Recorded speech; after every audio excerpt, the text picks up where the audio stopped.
இன்னைக்கு நம்ம இஃப்தாருக்காக நோன்பு கஞ்சி பண்ண போறோம். இதுக்கு நான் பச்சரிசி தான் எடுத்திருக்கேன். அரை கப் பச்சரிசி, 2 ஸ்பூன் பாசிப்பருப்பு நல்லா கழுவி 15 நிமிஷம் ஊற வைக்கணும். இப்போ நம்ம ஒரு பெரிய வெங்காயம், ஒரு தக்காளி நன்றாக பொடியாக நறுக்கி கொள்ளலாம். 4 டீஸ்பூன் எண்ணெய் சேர்க்கலாம். இன்னைக்கு நான் கடலை எண்ணெய் தான் எடுத்திருக்கேன். எண்ணெய் காய்ந்ததும் நம்ம நறுக்கிய வெங்காயத்தை சேர்த்து வதக்கிக்கலாம். இப்போ வெங்காயம் நல்லா வதங்கிடுச்சு. இதுல 1 டீஸ்பூன் இஞ்சி பூண்டு விழுது சேர்த்து வதக்கிக்கலாம்.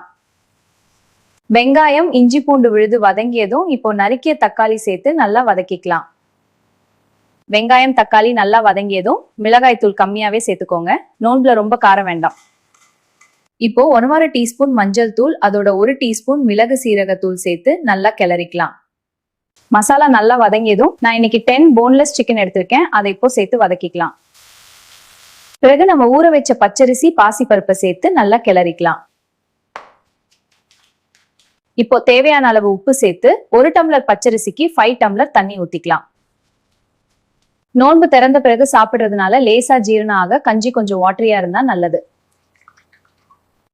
இப்போ குக்கரை மூடி 4 முதல் 5 விசில் வரும் வரை வேக வைக்கலாம்.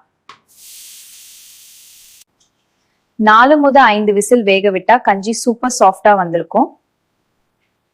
இப்போ கஞ்சில 1/4 கப் தேங்காய் பால் சேர்த்து கலக்கி கொஞ்சம் புதினா கொத்தமல்லி தூவிக்கலாம். அரிசி நல்லா கறந்து சாஃப்டா லேசா ஓடும் கன்சிஸ்டன்சில இருக்கும். சுவையான நோன்பு கஞ்சி ரெடி. அவ்வளவுதாங்க, நோன்பு கஞ்சி ரெடி ஆயிடுச்சு. கண்டிப்பா இந்த ரமலானுக்கு ட்ரை பண்ணி பாருங்க. இதே மாதிரியான இன்னும் நிறைய ரெசிபிக்கு மறக்காம என்னோட சேனலை சப்ஸ்கிரைப் பண்ணுங்க, லைக், ஷேர், கமெண்ட் பண்ணுங்க. பாய் காய்ஸ், அஸ்ஸலாமு அலைக்கும்.